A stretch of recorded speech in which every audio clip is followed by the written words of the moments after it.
औज़ु बिल्लाहिस्समीइल अलीम मिनश्शैतानिर्रजीम। ला हौला वला कुव्वता इल्ला बिल्लाहिल अलिय्यिल अज़ीम। बिस्मिल्लाहिर्रहमानिर्रहीम। अल्हम्दुलिल्लाहिल्लज़ी ला यब्लुगु मिदहतहुल क़ाइलून वला युहसी नअमाअहुल आद्दून वला युअद्दी हक़्क़हुल मुज्तहिदून। अल्लज़ी ला युद्रिकुहु बुअदुल हिमम वला यनालुहु गौसुल फ़ितन जल्लत अज़मतुहु। वस्सलातु वस्सलामु वत्तहिय्यतु वल इकराम अलल बशीरिन नज़ीर अस्सिराजिल मुनीर अत्तुहुरित ताहिर अद्दुर्रिल फ़ाख़िर अल अलमिज़ ज़ाहिर अल मंसूरिल मुअय्यद अर्रसूलिल मुसद्दद सय्यदना व नबियना बिल क़ासिम मुहम्मद सल्लल्लाहु अलैहि व आलिहि तय्यबीन अत्ताहिरीन अल मासूमीन अल मज़लूमीन अल्लज़ीना अज़हबल्लाहु अन्हुमुर रिज्सा व तह्हरहुम तत्हीरा। सिय्यमा अला बक़िय्यतिल्लाहि फ़िल आलमीन व ख़ातिमि अइम्मतिल मासूमीन अल कहफ़िल हसीन व ग़ियाउसिल मुस्तर्रिल मुस्तकीन मलजइल हारिबीन व इस्मतिल मुअतसिमीन अरवाहुना व अरवाहुल आलमीन अल-तुराब मक़दमिही फ़िदा अज्जलल्लाहु तआला फ़रजहु शरीफ वल्लानतुद दाइमतुल बाक़ियतु अला अदाइहिम व क़तलतिहिम व ग़ासिबि हुक़ूक़िहिम अजमईन। औज़ु बिल्लाहिस्समीइल अलीम मिनश्शैतानिर्रजीम। बिस्मिल्लाहिर्रहमानिर्रहीम। बिरादरान अज़ीज़ और ख़ारान मोहतरम, अज़ीज़ान मोहतरम, अस्सलामु अलैकुम व रहमतुल्लाहि व बरकातुहू। खुदावंद आलम हमारे इमाम हज़रत हुज्जत इब्न हसन अस्करी सलावतुल्लाह सलाम अलैहि के ज़ुहूर पुरनूर में ताजील फ़रमाए और उनके ज़ुहूर के लिए ज़मीन को जल्द अज़ जल्द हमवार फ़रमाए ताकि उनकी आमद से उनके कदमों की बरकत से ज़मीन गहवार अमन व अमान करार पाए और उन सदक़े में ज़मीन की ये सारी बलाएँ जिस वक्त ज़मीन को घेरे हुए हैं और सारी दुनिया इन बलाओं से दो चार है। खुदा उनके सदक़े में दुनिया वालों को, ख़ासकर उन चाहने वालों को, उनका नाम लेने वालों को और उनके ख़ानदान के अज़ादारों को इस बला से जल्द अज़ जल्द नजात मरहमत फ़रमाए। और हमारी दुआएं खुदावंद मुताल हालात जल्द ऐसे हमवार फ़रमाए कि आइम्मा मासूम अलैहिस्सलाम के रोज़ाए मुबारक फिर से आबाद हों, फिर वही भीड़, फिर वही इज्मा, फिर वो ज़ायरीन का हजूम, फिर वही सूरत हाल दोबारा पलट के आए, उससे बेहतर है। खुदावंद आलम दरख्वास्त है इंशाअल्लाह, और आप भी अगर दुआ करेंगे हो सकता है किसी बंदे मोमिन की दिल से निकली हुई दुआ एक लम्हे में कबूल हो सकती है। खुदा की कोई अंधेर नहीं है, खुदा की कोई चीज़ नहीं है। कोई ऐसा बंदा मोमिन जो वाक़ई दिल की गहराइयों से ऐसी दुआ करे जिसमें रहमत इलाही झूम के बरसने लगे और रहमत इलाही के बादल टूट के बरसने लगे। इलाही बारगाह इलाही से ऐसी कोई बईद बात नहीं है। देखना है किसकी दुआ कबूल होती है, सबको दुआ करना चाहिए, न मालूम किसकी दुआ कबूल हो जाए। अज़ीज़ान गिरामी, चूँकि ये माह मुबारक शव्वाल मुख्तलिफ़ अंदाज से इमाम जाफ़र सादिक़ अलैहिस्सलातु वस्सलाम से मंसूब है और एक तो उनकी शहादत इस मुबारक इस महीने में हुई है कि बाज़ लोगों के नज़दीक उनकी शहादत 15 शव्वाल है, बाज़ के नज़दीक 25 शव्वाल है और इसी महीने में उनके रोज़े मुबारक को मुनहदिम किया गया है। इस मुनासिबत से इमाम जाफ़र सादिक़ अलैहिस्सलातु वस्सलाम ने अपने फ़र्ज़ंद अज़ीज़ हज़रत इमाम मूसा इब्न जाफ़र अलैहिस्सलातु वस्सलाम को एक वसीयत लिखी है और ये वसीयत उन्होंने ये फ़रमाया कि अगर तुम इस वसीयत को कबूल करोगे और मेरी बातों की हिफाजत करोगे और इस पर अमल करोगे तो तुम्हारी दुनिया की ज़िंदगी भी कामयाब ज़िंदगी गुज़रेगी और आखिरत भी तुम्हारी कामयाब होगी। यानी तुम दोनों आखिर जहान में, दुनिया आखिरत में कामयाब तरीन फ़र्द करार पाओगे।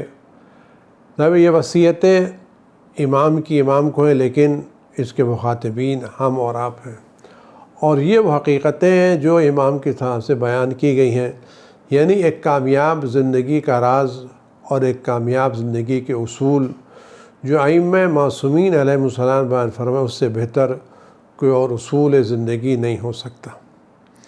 इमाम जाफ़र सदीक़ अलैहिस्सलाम ने कामयाब तरीन ज़िंदगी के लिए, सआदतमंद तरीन ज़िंदगी के लिए जो उसूल बयान फरमाए हैं, अगर आज हम उन उसूलों को अपनी ज़िंदगी में अमली करें और उनको अपनी ज़िंदगी का शिआर करार दें तो हमारी दुनियावी ज़िंदगी भी बेहतरीन होगी और हमारी आखिरत भी बेहतरीन होगी, क्योंकि ज़मानत सादिक़ आले मोहम्मद अलैहिस्सलातु वस्सलाम ने ली है। इमाम फरमाते या बुनैया मन क़ना बिमा क़सम अल्लाह बिमा क़ुसिम लहू इस्तग़ना।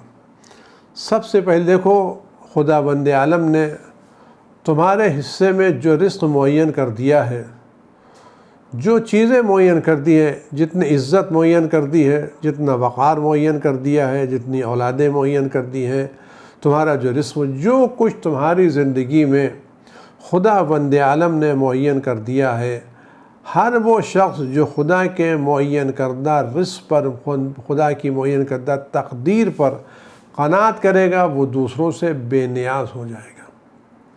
खुदा ने जो भी रिज़्क़ दिया, खुदा ने एक ओहदा दिया है, हम उस ओहदे पर राज़ी हैं। खुदा ने एक रिज़्क़ दिया है, हम उस रिज़्क़ को पाते हैं। आदमी की लालच कब बढ़ती है? लालच उस वक्त बढ़ती है जब आदमी अपनी चादर से बाहर पैर फैलाने की कोशिश करता है। वमन मद्द ऐनैह इला फ़ी यद गैरिही मात फ़क़ीरन। और वो शख्स जो अपनी आँखों को उधर लगाता है कि लोगों के हाथों में क्या है, वो दुनिया से फ़कीर जाता है। इन दोनों जुमलों पर गौर करें। जो शख्स खुदा के दिए हुए रिज़्क़ के ऊपर, तक़सीम उमूर पर राज़ी है, वो बेनियाज़ है। और जो लालिश भरी निगाहों से दूसरों को देख रहा है, वो दुनिया से फ़कीर जा रहा है। मेरी अपनी ज़िंदगी में, मेरे शहर, मेरे ख़ानदान में एक बुज़ुर्ग थे, मैं नाम नहीं लेता, वाकई मैंने क़नाअत और रिज़्क़ इलाही पर उनका इत्मीनान देखा। अल्लाह ताला ने औलाद नहीं दी थी, कोई बहुत बड़ा ज़रिए आमदनी नहीं था, कोई बहुत बड़ा सरमाया नहीं था, निहायत मुख्तसर आमदनी थी जिसमें वाक़ई 2 आदमियों का खर्च चलाना भी मुश्किल होता था। लेकिन कभी भी हमने उनकी ज़बान पर या उनकी औलाद की ज़बान पर शिकवा नहीं सुना।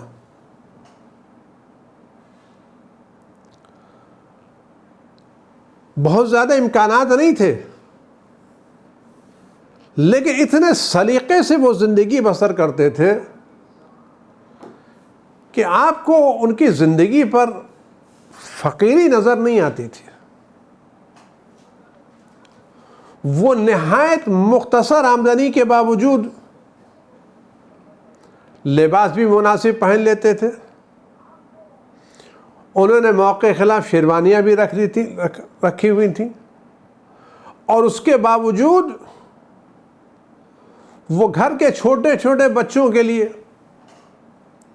या मोहल्ले के दूसरे बच्चों के लिए कभी चॉकलेट ला के देते थे, कभी टॉफ़ी ला के देते थे, जिंदगी नहायत पुरसुकून गुजारी, कभी किसी के सामने हाथ नहीं फैलाया,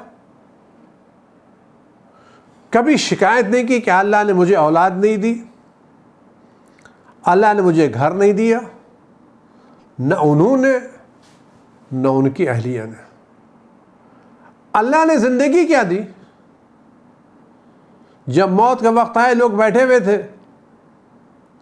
वो सामने बैठ कर मैं जा रहा हूं, और छोटी सी बीमारी में चले गए। इज्जत के साथ जिंदगी गुजारी, मौके ब मौके के साथ लोगों को हुस्न सलूक भी करते रहे। क्यों?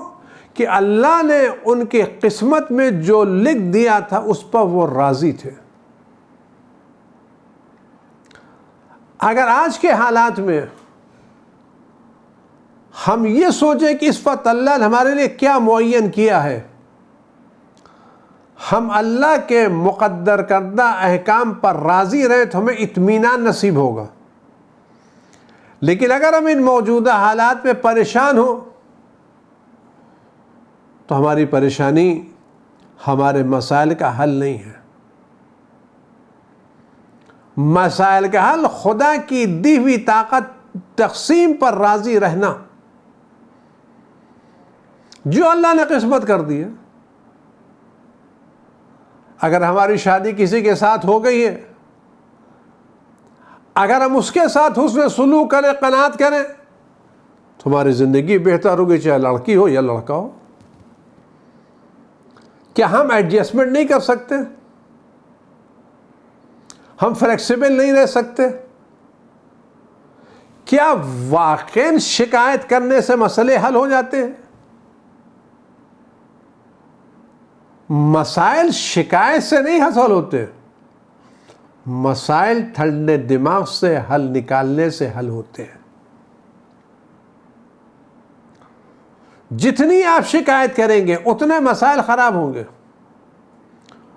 और जितना हम और आप ठंडे दिल से, ठंडे दिमाग से मसाइल को हल करने की कोशिश करेंगे, उतने मसाइल आसानी के साथ हल हो जाएंगे।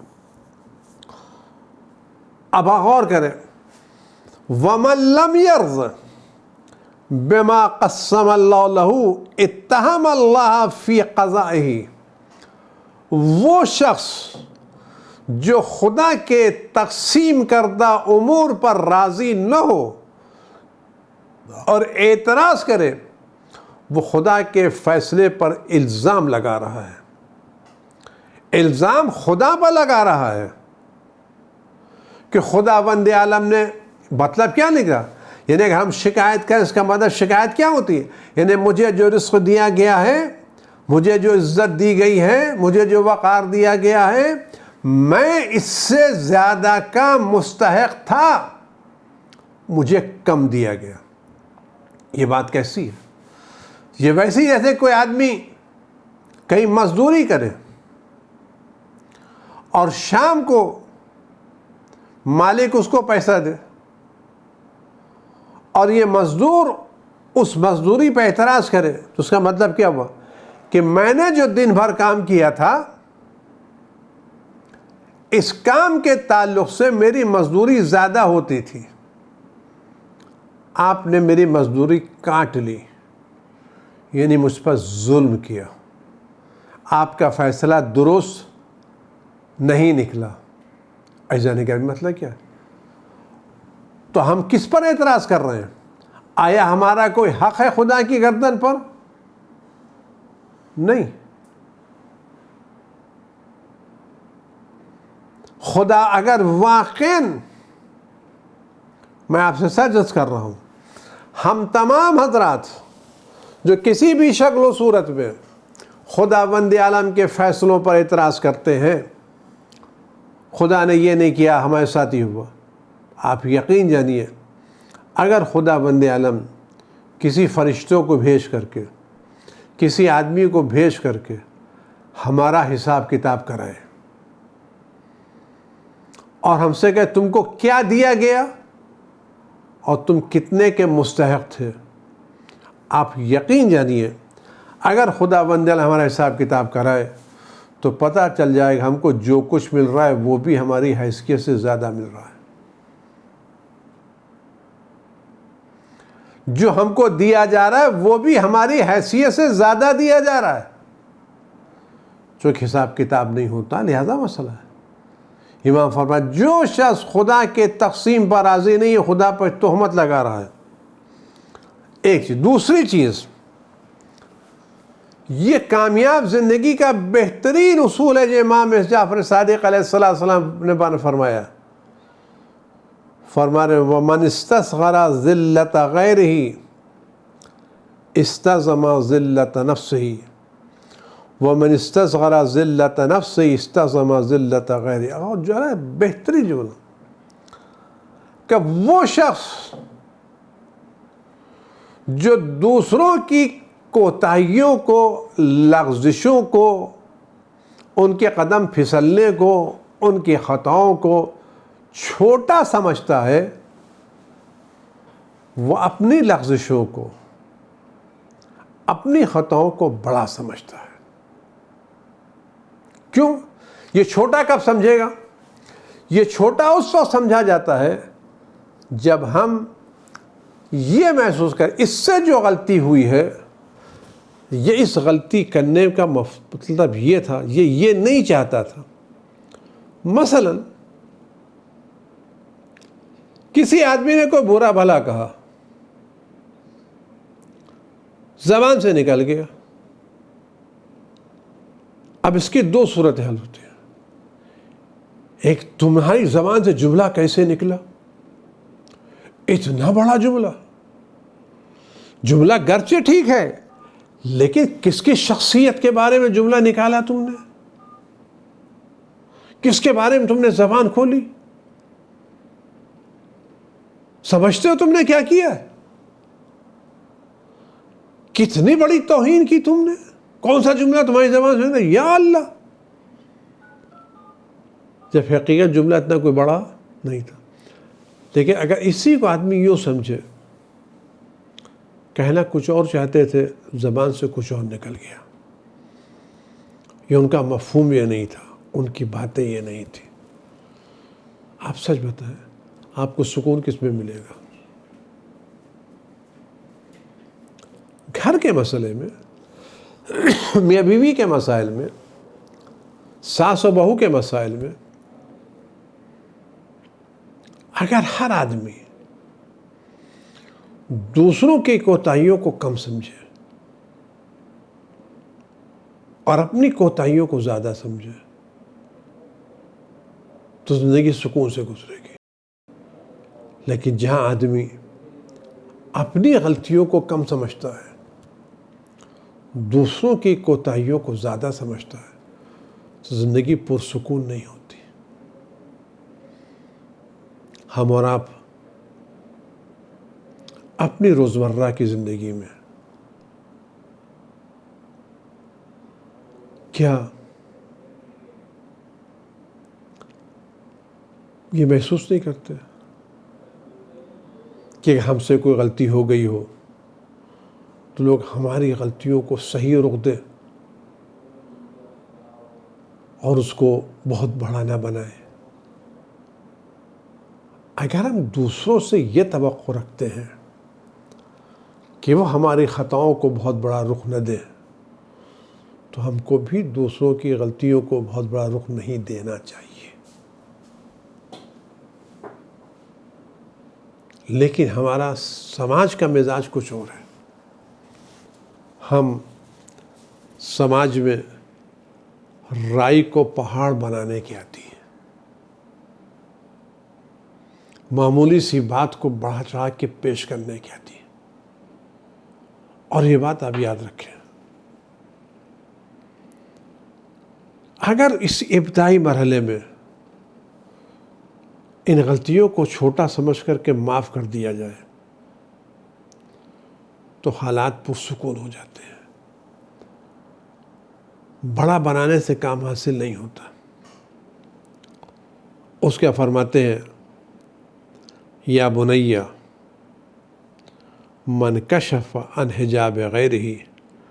तकशफत औरात बैठी। ए अल्लाह, मेरे लाल, जो दूसरों के उयूब ज़ाहिर करने की कोशिश करता है, दूसरों की खामियां तलाश करता रहता है, दूसरों की कमियां ढूंढता रहता है,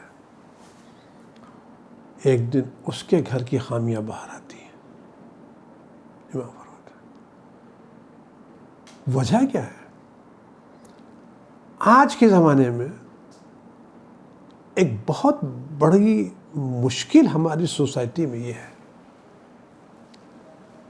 हम जिनके साथ रह रहे हैं, उठते बैठते कोई मासूम तो नहीं है, कोई ख़ताओं से पाक साफ तो नहीं है, लेकिन जब हम रह करके किसी की छोटी सी गलतियों को देख लेते हैं, तो जब दोस्ती होती है तो उन दोस्तों को, उन गलतियों को अपने दोस्त से कह के उसकी सलाह नहीं कराते, उसको जमा करते रहते हैं, उसकी फ़ाइल तैयार करते रहते हैं।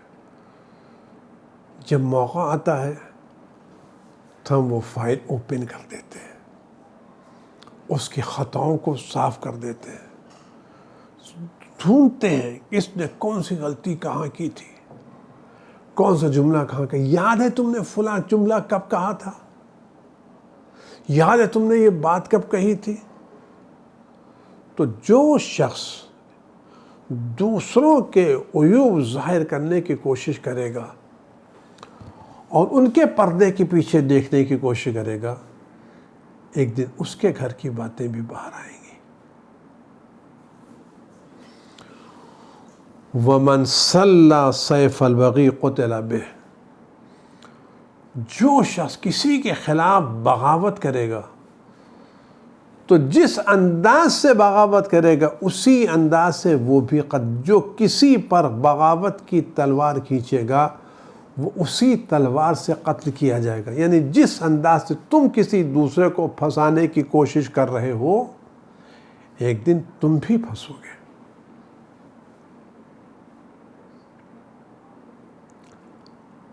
फरमाते देखो, जो शख्स किसी दूसरे के लिए कुआं खोदेगा उसी में खुद गिरेगा। कुआं खोदने का मतलब क्या है? कि दूसरों के लिए हालात पैदा कर देना, मसाइल पैदा कर देना, दूसरों को उयूब को जाहिर कर देना, आज किसी तरह से किसी केस पे फंसा देना, खुश होने की बात है। लेकिन जो शख्स अपने किसी बिरादर मोमिन को, अपने भाई को किसी केस में फंसाएगा, उसके लिए गड्ढा खोदेगा, कल वो भी उसके गड्ढे खोदने में गिरेगा। आज नहीं कल, कल नहीं तो परसों। और उसके बाद ये जुमला बड़ा अहम है, मन दाखला सुफहा हुक्किरा। हमारा एक मिजाज ये है कि हम जो दोस्ती करना चाहते हैं तो हम अपनी दोस्ती में चाहते हैं कि हम जब अपने दोस्तों के साथ हमारा दर्जा ऊंचा रहे, ऊपर बैठे, सम्मान हमको मिले। तो जब हम चाहते हैं हमें सम्मान मिले, हमें इज्जत मिले, हमें वक़ार मिले, तो हम उसके लिए क्या करते हैं? हम उन लोगों की जिसमें जाते हैं जो बेवकूफ़ होते हैं, उनकी अक्लें हमसे कम होती हैं, हमारी समझ उनसे ज़्यादा होती है। हम समझते हैं ये हमारी इज़्ज़त का सबब है, लोग हमें इज़्ज़त के साथ पुकार रहे हैं। मैं नाम नहीं लेना चाहते हैं तो भला लोग कहाँ जाकर ये चीज़ मुंतकिब हो जाए कि लोग जिस मुख्तलिफ़ अंदाज से जो भी लहजा है उसको, साहब है, भाई हैं, चचा हैं, मामू हैं, भाईजान हैं, चचा हैं, सेठ हैं, बेट हैं, जो भी किसी अंदाज से जो बुलाते हैं, इसको कुछ दिन की इज्जत तो मिल जाती है और उसके दरमियान लोग उसको एहतराम से पुकार दो देते हैं। लेकिन कल जब उसकी तस्वीर खींची जाती है और उसके दोस्तों की फेहरिस्त में ऐसे बेवकूफ़ लोग नज़र आते हैं, तो ये उसकी तहक़ीर होती है, ज़िल्लत का सबब होती है।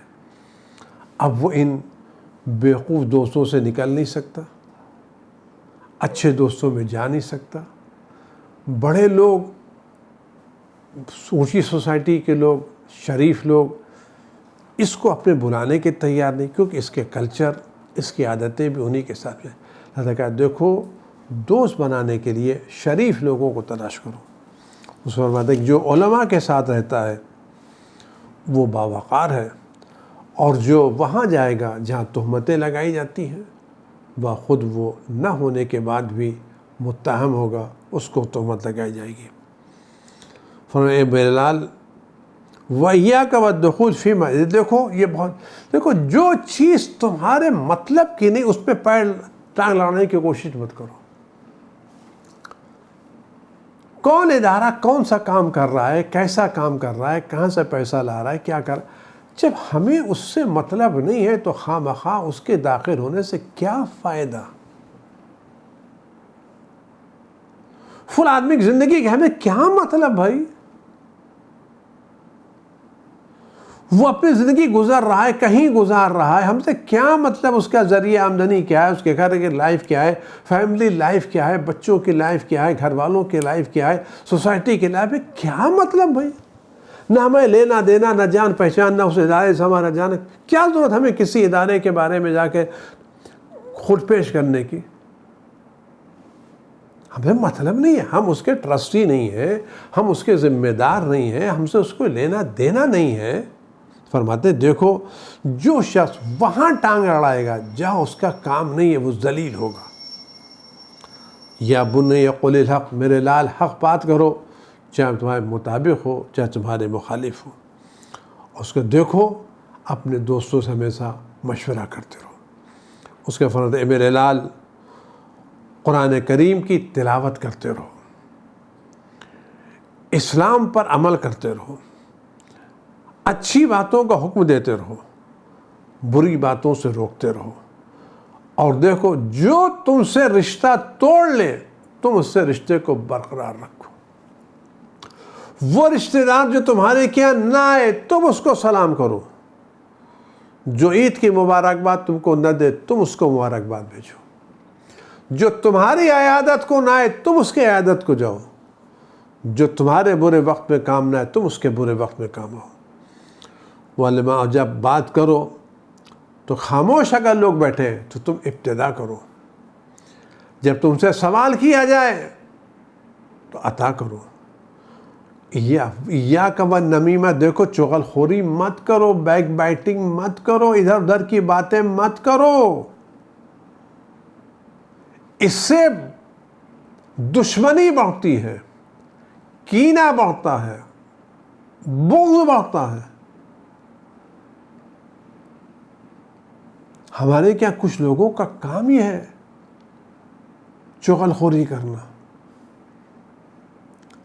हम ये समझते हैं चुगलखोरी से हमारा दर्जा बढ़ जाता है, नहीं, चुगलखोरी से कीने उठते हैं, दुश्मनियां बढ़ती हैं, माहौल ख़राब होता है। देखो लोगों को उयूब तलाश करने की कोशिश मत करो, जो दूसरों को उयूब तलाश करेगा वो खुद ही उयूब का टारगेट करार पाएगा। जो दूसरों को उयूब तलाश करेगा वही टारगेट बनेगा। आप गौर करें, मैं एक बात कह के बाद धीरे धीरे तमाम करूं कि आपने दो तरह की मक्खियां देखी होंगी, एक शहद की मक्खी है और एक आम मक्खी है। दोनों मक्खियां हैं, शहद की मक्खी भी मक्खी है और आम मक्खी भी मक्खी है, लेकिन दोनों में ज़मीन आसमान का फ़र्क है। शहद की मक्खी जब किसी बाग में शहद के लिए रस लेने जाती है तो पूरे बाग का चक्कर लगाती है, सिर्फ उसी फूल पर बैठती है जो सही होता है, जो सालिम होता है। वो ख़राब फूल पर, सड़े फूल पर, बदबूदार जगह पर नहीं बैठती। वो बाग में चक्कर लगाती, जहाँ मुनासिब होता है, सही होता है, वहीं जाके बैठती है, कभी गंदगी जगह पर नहीं बैठती। लेकिन आम मक्खी आप अपने घर में फ़र्श बिछा दीजिए,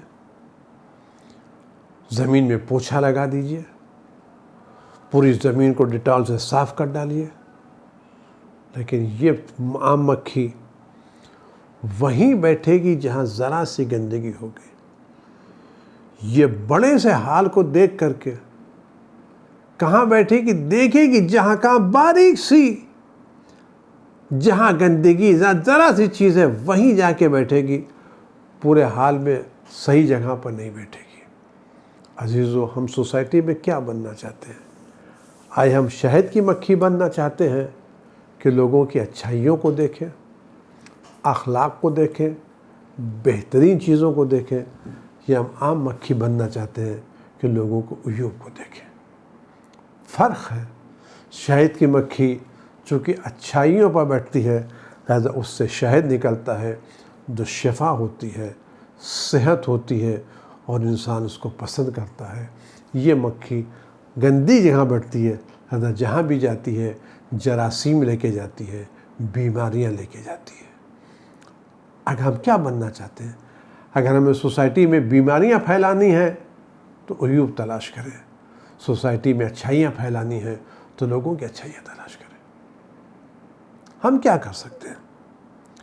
उस बताए मेरे लाल, जब सवाल करो तो हर एक से सवाल ना करो, शरीफ लोगों से सवाल करो, इज्जतदार लोगों से सवाल करो, नौ दौलतियों से सवाल मत करो। क्यों? जो सखा के मादिन हैं, ज़ख़ीरे हैं, और ये मादिन, ये ज़ख़ीरे के उसूल हैं, उसूल की फ़रें हैं, फ़रों के फल होते हैं। और आप फरमाते देखो, अच्छा फल अच्छी शाख पर आता है, अच्छा फल अच्छी शाख पर आता है। लिहाजा सवाल करना है तो शरीफ से सवाल करना, किसी ख़ानदानी से सवाल करना, किसी इज्जतदार से सवाल करना। क्यों? शायद उसकी वजह, अगर तुमने इज्जतदार से सवाल किया तो अगर उसने तुम्हारी हाजतें पूरी नहीं भी की तो तुम्हारी इज्जत आबरू नहीं जाएगी, और अगर वो तुम्हारी हाजत पूरी कर देगा तो दूसरों के सामने बयान नहीं करेगा। लेकिन अगर तुमने गैर शरीफ के सामने हाथ फैलाया तो अगर वो हाजत पूरी भी करेगा तो एहसान जताएगा। आज के ज़माने में सोशल मीडिया पर डालेगा, देगा 10, ढिंढोरा पीटेगा 1000 का, आबरू भी जाएगी। लेकिन शरीफ ऐसा है कि 1000 देने के बाद भी दूसरे हाथ को पता नहीं चलेगा उसने तुमको क्या दिया है। फरमाते देखो, अगर तुम्हें मुलाकात के लिए जाना है, लोगों से मिलने जाना है, तो नेक लोगों से मिलो, गुनाहगार लोगों से मिलने मत जाओ। क्यों? ये गुनाहगार उस पत्थर की तरह से है जिस पे पानी नहीं निकलता, ये वो दरख्त है जिसके पत्ते हरे नहीं हैं, ये वो ज़मीन है जो सरसब्ज़ और शादाब नहीं है। ये इमाम की वसीयत है अपने फर्जन से। ये उसूल है हमारी ज़िंदगी के। अगर हम भी अपनी ज़िंदगी में इन उसूलों पर अमल करेंगे तो हमारी ज़िंदगी कामयाब गुजरेगी। खुदावंद मुताल हज़रत वली सल्लल्लाहु अलैहि के ज़ुहूर में ताजील फ़रमाए, और हम सब को इन वसीयतों पर पूरी तरह से अमल करने की तौफ़ीक़ इनायत फ़रमाए, और इस बला से सबको महफूज फ़रमाए। तमाम बीमारों को जल्द अज जल्द, तमाम उलमा को, ख़ास कर मौलाना हसनैन साहब करारवी हफ़ज़हुल्लाह ताला को, जनाब मौलाना मोहसिन तक़वी साहब जो दिल्ली में, और जितने भी उलमा और जो भी मोमिनीन बीमार हैं उन सब को जल्द शिफा कायनात पर आइए। उन सब के लिए और इस बला से हिफाजत के लिए, इस बला से महफूज रखने के लिए अहले बैत के ताल्लुक़ से, उनके तवस्सुस से आये करीमा की तिलावत करते हैं। बिस्मिल्लाहिर्रहमानिर्रहीम। बिस्मिल्लाहिर्रहमानिर्रहीम। अम्मन युजीबुल मुस्तर्रा इज़ा दआहु यक्शिफुस्सू, अम्मन युजीबुल मुस्तर्रा इज़ा दआहु यक्शिफुस्सू, अम्मन युजीबुल मुस्तर्रा इज़ा दआहु यक्शिफुस्सू, अम्मन युजीबुल मुस्तर्रा इज़ा दआहु यक्शिफुस्सू, अम्मन युजीबुल मुस्तर्रा इज़ा दआहु यक्शिफुस्सू। वस्सलामु अलैकुम व रहमतुल्लाहि व बरकातुहू।